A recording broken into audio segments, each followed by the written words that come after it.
कितनी ही बार दयानिधि ने, कितनी ही बार दयानिधि ने संसार को आके उबार लिया। जब जब धरती पर धर्म घटा, तब तब प्रभु ने अवतार लिया। करो हरि दर्शन, हरि दर्शन करो, हरि दर्शन करो। मेरे प्रिय बच्चों, आज मैं आपको आपके उस जीवन के रहस्य से अवगत करा रहा हूँ जिसको आप बनावटी तौर पर समझते हैं कि हमारा वह कार्य हो जाएगा। कौन सा वो विषय है जिसको लेकर मैं आपसे बात करने जा रहा हूँ, वह मोक्ष है। इस संसार में हर बात का दो मतलब होता है। जीवन के भी दो मतलब हैं। एक तो हार जीवन की, और दूसरा जीवन की जीत हो जाना। जीवन की जीत हो जाती है तो फिर वह जीवन मृत्यु की ओर नहीं जाता, वो जीत जाता है, वो समाप्त हो जाता है, उसके ऊपर कुछ नहीं बचता। लेकिन जो जीवन को हार जाते हैं उनके लिए सब कुछ बचता है, और जो बचता है वही उन्हें प्राप्त करना पड़ता है, भोगना पड़ता है। हर इंसान अपने इस मनुष्य जीवन में एक ही विकल्प के साथ जीता चला जा रहा है। दूसरा विकल्प उससे यदि नज़र कहीं आता भी है तो उसमें पूर्णता उसको विश्वास नहीं है कि जिस कार्य को वो करने जा रहा है वो कार्य उसका कब पूर्ण होगा। इस जिंदगी का दूसरा विकल्प है मोक्ष, मुक्ति। इस विकल्प की ओर इंसान का ध्यान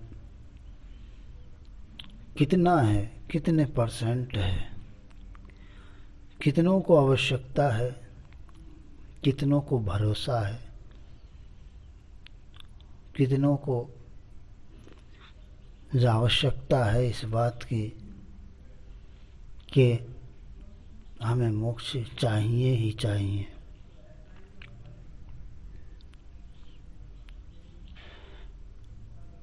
तरह तरह के कर्म, तरह तरह के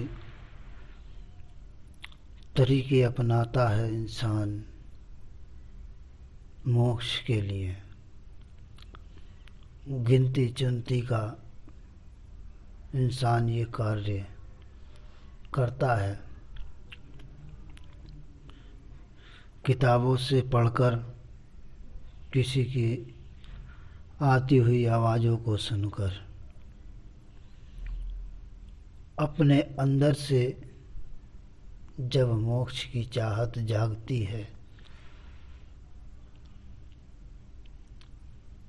तब उसका रास्ता बाहर से नहीं आता, उसका रास्ता भी अंदर से ही आता है। बाहर से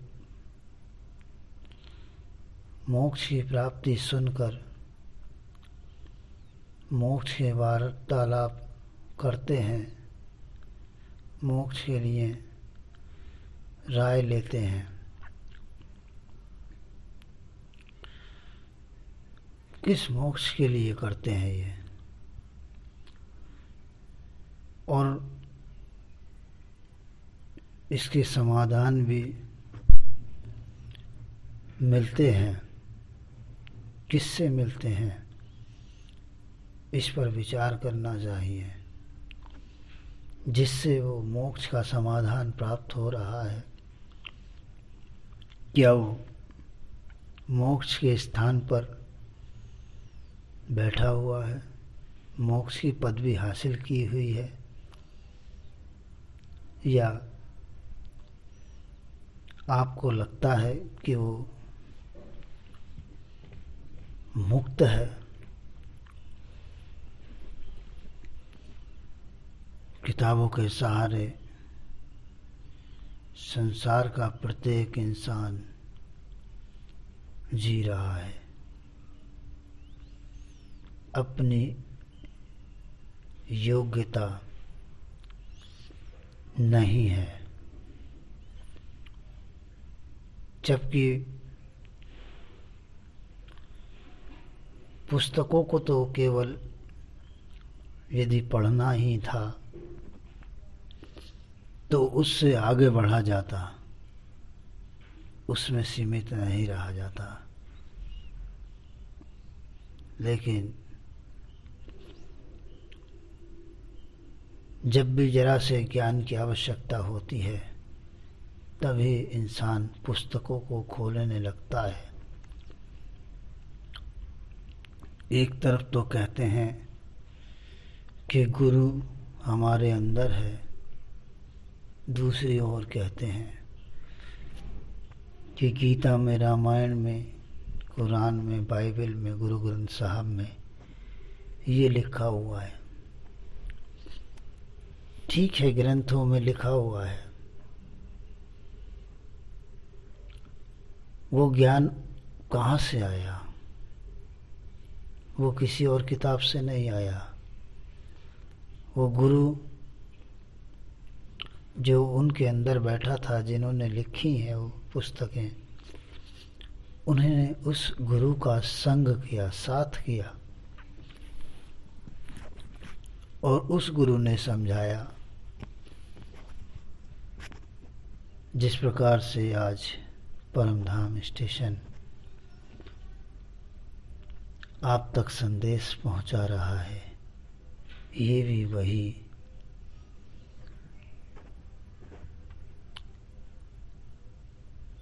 तरीका है।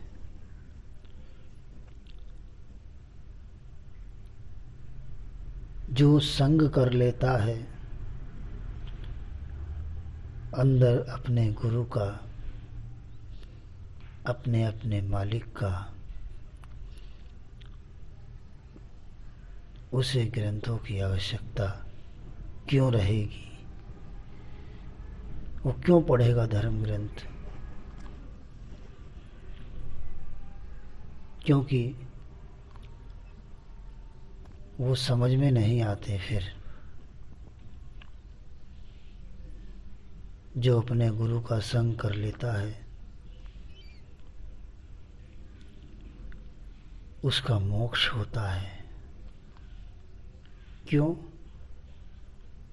क्योंकि वो मिट जाता है। जो शरीर में मिट जाता है उसके लिए शरीर मिट जाता है। ये कोरी कल्पना नहीं होती है, ये अनुभूति, ये एहसास, ये प्रतिपल होने वाला कार्य होता है, होने वाला एहसास होता है, अनुभूति होती है, ये एक अवस्था होती है। और ये संभव है और ये होना आवश्यक है उस जीव के लिए जो मोक्ष चाहता है। ये अवस्था बचपन में बन जाए तो बुढ़ापे तक रहती है। शरीर त्यागने के बाद इसमें कोई बदलाव नहीं आता, ये ज्यों की त्यों स्थिर रहती है। लेकिन वो तरीके जो अपनाते हैं, जो प्रयास करते हैं इसको छोड़कर, जिसमें मनोरंजन है,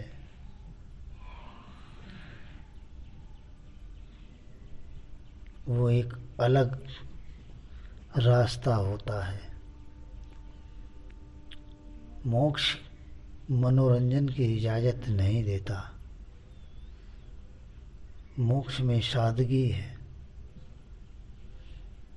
मोक्ष में सहनशीलता है, मोक्ष में निष्पक्षता है, निर्लिप्तता है।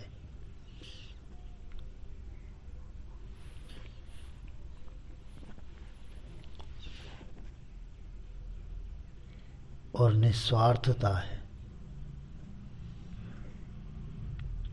ये अवस्था होती है मोक्ष की, जिसके अंतर्गत यह सभी कार्य जीवन में उतर आते हैं।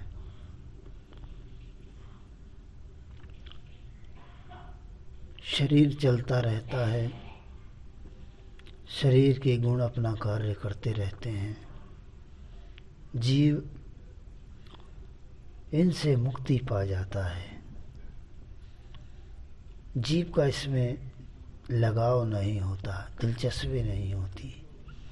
वह अपने स्थान पर बैठकर इसमें यात्रा करता है।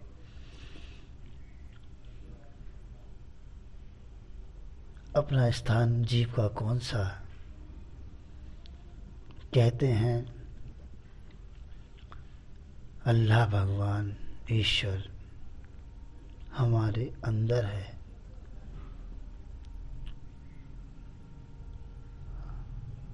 जब भगवान अल्लाह ईश्वर हमारे अंदर है तो फिर हम बाहर क्या कर रहे हैं, हम क्या ढूंढ रहे हैं? इतना नज़दीक होते हुए नहीं ढूंढा गया है। ग्रंथ तो कर रहे हैं अपना काम, उसमें से पढ़ भी रहे हैं, लेकिन मन के आधार पर, आत्मा के आधार पर स्वीकार करके आगे नहीं बढ़ रहे। एक कर्म बना लिया है। समय को समझते हैं कि इसका कोई लाभ प्राप्त होगा। 1 घंटा सुबह को पढ़ लें, 1 घंटा शाम को पढ़ लें। क्या किया आपने? अंदर बैठे भगवान का साथ किया। साथ करते तो क्या ये आवश्यकता रहती आपको इन पुस्तकों को पढ़ने की? ये बंधन है, पुस्तकों का पढ़ना बंधन है। यहाँ मोक्ष की बात चल रही है, हर बंधन से मुक्त होने की बात चल रही है। आज समय की मांग है, आज आवश्यकता है कि जहाँ मोक्ष प्राप्ति की भावनाएं इंसान के अंदर नहीं है, उनको इस भावना को समझाया जाए, जगाया जाए। ये समय की आवश्यकता है, मांग है। इस रहस्य तक वही जीव पहुंच सकता है जो वास्तविक मोक्ष के द्वार पर बैठा हुआ है। केवल इस रहस्य तक वही पहुंच सकता है। इसको उजागर करने का किसी को लाभ प्राप्त नहीं होगा।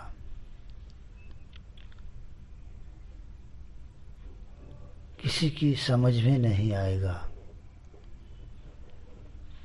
केवल मोक्ष के लिए अपने आप को तैयार करें। इसीलिए आज ये संदेश आप तक पहुंच रहे हैं, क्योंकि इस ओर आपका ध्यान नहीं है। जीते चले जा रहे हैं, जो होगा सो देखा जाएगा। दूसरा विकल्प सामने है ही नहीं। यहाँ से जितनी भी आवाज़ आ रही है, चाहे उसमें 10 संदेश हों या 10,000 या 50,000, सभी का एक ही सार है कि ऐ जीव, तो इस जन्म मृत्यु के बंधन से आज़ाद होने के लिए इस शरीर में आया है। ये तेरा महत्वपूर्ण कार्य है। खाना पीना, सोना, बच्चे, धन एकत्रित करना, ये कार्य सभी के हिस्से में है, चाहे वह इंसान हो या जानवर, पशु हो या पक्षी। लेकिन ये मोक्ष प्राप्त करने का कार्य केवल मनुष्य शरीर के हिस्से में है और जीव को इसका लाभ उठाना चाहिए।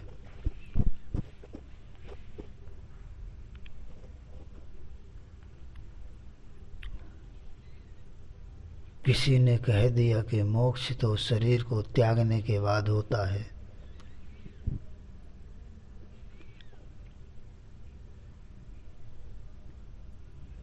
मोक्ष तो इंसान का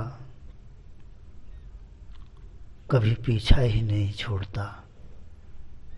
यदि वह इंसान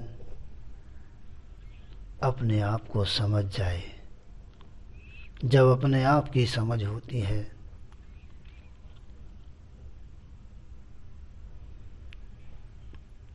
तो मुक्ति होती है, मोक्ष होता है। जब माया की समझ आती है, जब याद रहता है कि हमें पूजा करनी है, पाठ करना है, भक्ति करनी है, इबादत करनी है, ग्रंथ पढ़ने हैं,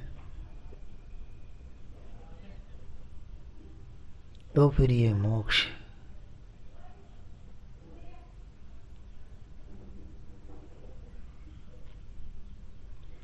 को नहीं दर्शाता।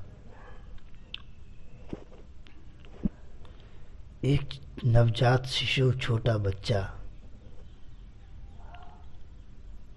मोक्ष में ही जीता है।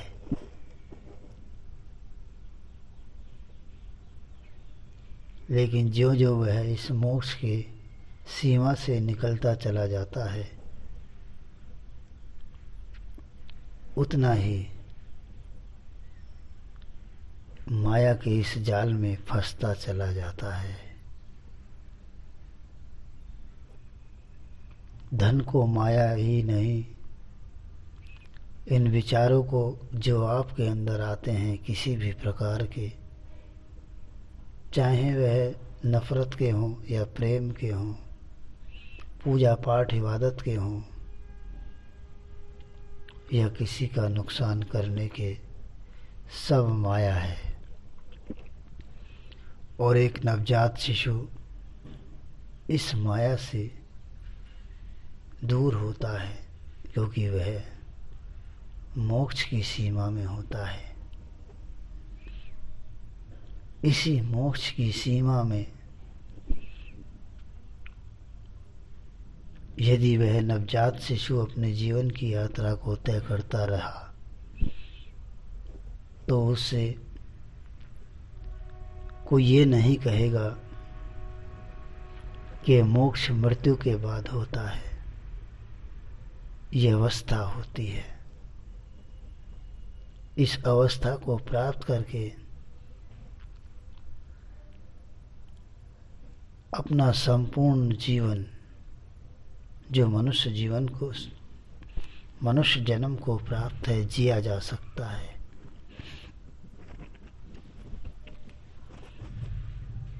और इसके लिए क्या करना होगा? जो अटल सत्य है, जो बनावटी नहीं है, जो किताबों में नहीं है,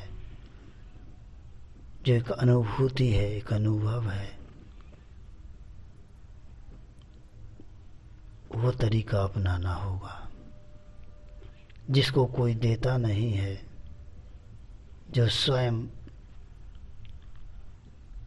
परम पिता का संग करके प्राप्त होता है, जिसको आप ईश्वर अल्लाह भगवान कहते हैं।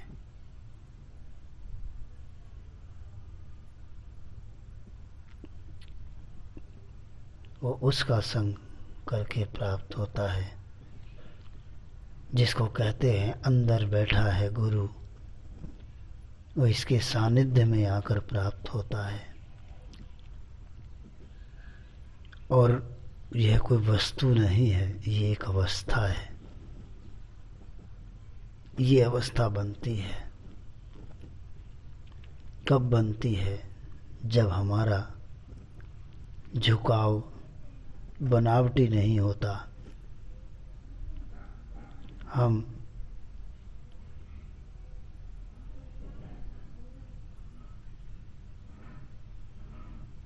आवश्यकता समझते हैं अपनी इस मोक्ष को इस संसार की माया से अधिक महत्ता देते हैं।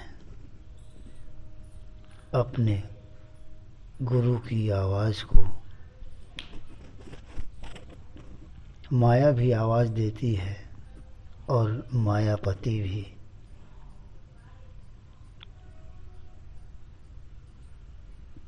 मैं जिस शरीर में हूँ वो शरीर सभी कार्य करता है। जो संसार करता है वो सभी कार्य करता है। मेरे शरीर में चमत्कार नहीं होते हैं।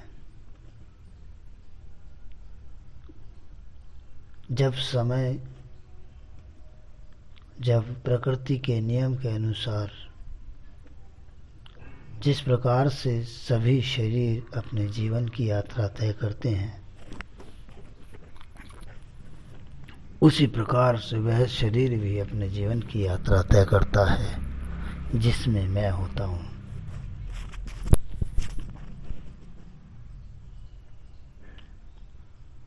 मैं विशेष स्थिति को,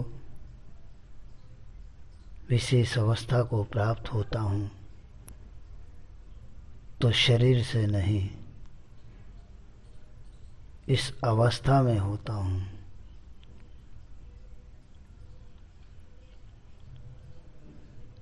इसको कहते हैं मोक्ष की अवस्था।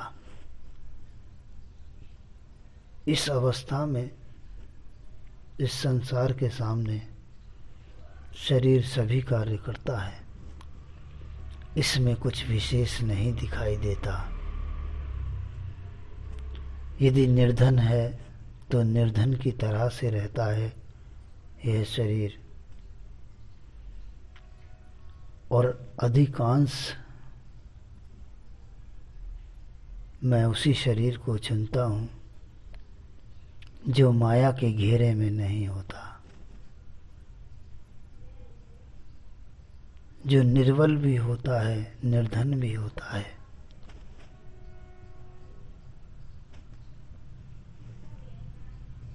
जो ज्ञानी नहीं होता, जो कुछ होता है वो सब उसके अंदर होता है। बाहर संसार को दिखाने के लिए कुछ नहीं होता, समझाने के लिए बहुत कुछ होता है। मैं ऐसे शरीर को ही धारण करता हूँ,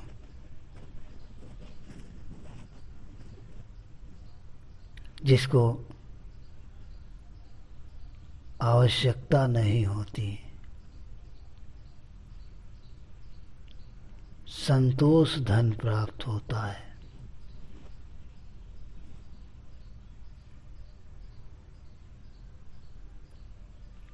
चाहे वह बीता हुआ समय रहा हो, चाहे वर्तमान हो, चाहे वो आने वाला भविष्य हो,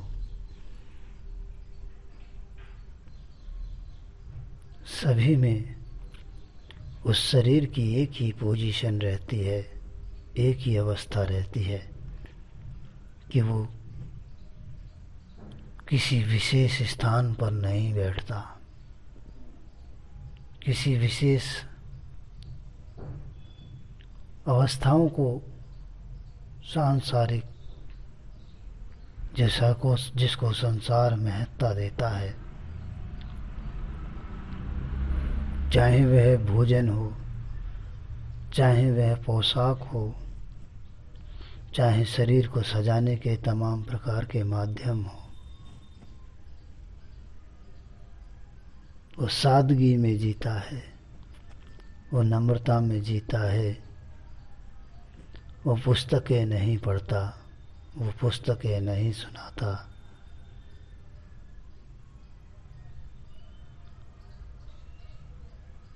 वो विशेष स्थान पर नहीं बैठता जो संसार की निगाहों में ऊंचा होता है, क्योंकि संसार जिसको भी तोलता है वो माया के नज़रिए से तोलता है, माया के नज़रिए से देखता है कि अगर ये इंसान भगवान की बात करता है तो फिर इसे किस बात की कमी। लेकिन संसार उसको नहीं पहचान पाता। ये हमेशा होता आया है कि जिसको इन सब की कमी होती है, संसार की नज़र में वो गरीब भी होता है, वो पागल भी होता है, क्योंकि वो संसार के मतलब का नहीं होता।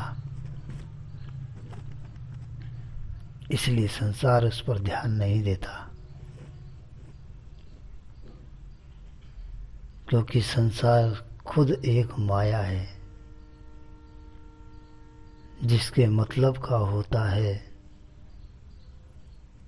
वह फिर उसकी सूरत नहीं देखता है, उसका पहनावा नहीं देखता है, उसका शरीर नहीं देखता है। और वास्तव में एक सच्चा पारखी वही होता है जो गंदगी में भी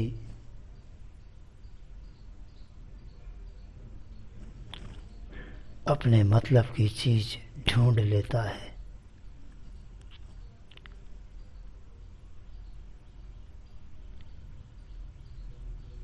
हीरा अगर कूड़े में भी पड़ा है तो उसे चमकने के लिए किसी विशेष तरीके की आवश्यकता नहीं है। और पारखी उस कूड़े के ढेर में से उस हीरे को निकाल लेता है जिसको समझ होती है। जो खुद माया के ढेर पर बैठकर, जो खुद माया के भोग भोगता हुआ बनावटी तौर से इस ओर आता है, उसे फिर अपने जैसा इंसान ही चाहिए, जो संसार में चमकता हुआ हो, हर प्रकार से के सुखों से संपन्न हो।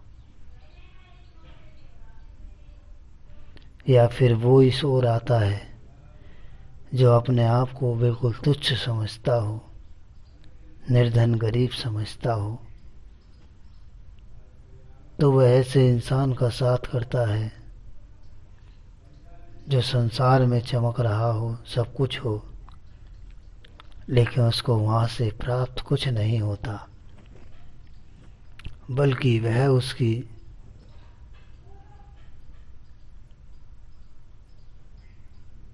आवश्यकता बनता है, उसकी ज़रूरतों को पूरा करता है।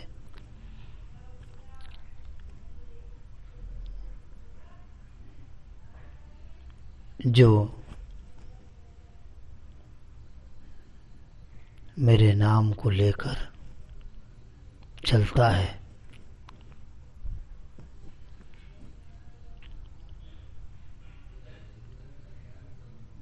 मैं अपने आप को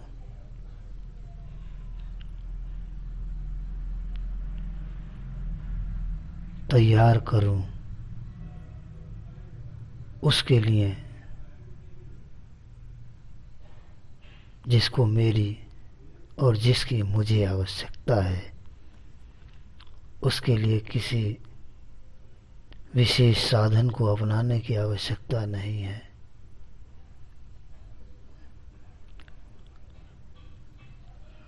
जब मैं आपके अंदर हूँ तो आपको बाहर जाने की आवश्यकता क्या है? आप बाहर तब जाते हैं जब मुझे अंदर नहीं समझते। आपके जीवन में दूसरा विकल्प है मोक्ष को प्राप्त करने का, लेकिन उस रूप से ध्यान ही नहीं जाता। सब कुछ कीजिए संसार में रहकर, ये शरीर करेगा, इसके अंदर जो शक्तियां हैं वो करेंगी, जिनको शारीरिक शक्तियां बोलते हैं, वह सारे कार्य करती हैं अपने अपने समय में। जो उनको वर्तमान में कार्य दिए हैं उन शरीरों ने किए हैं, जो संसार में आज भी आपके दिलों पर राज करते हैं।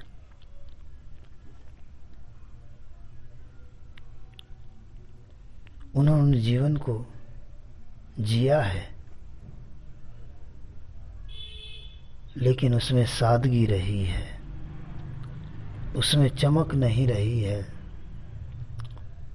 उनका व्यक्तित्व चमका है, उनका शरीर नहीं चमका।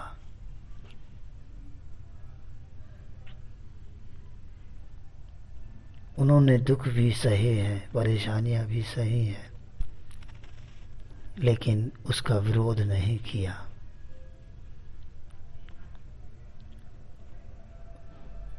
और यही पहचान होती है कि वो अपने जीवन को बिल्कुल साधारण से साधारण जीते हैं, क्योंकि उन्हें इच्छा नहीं होती।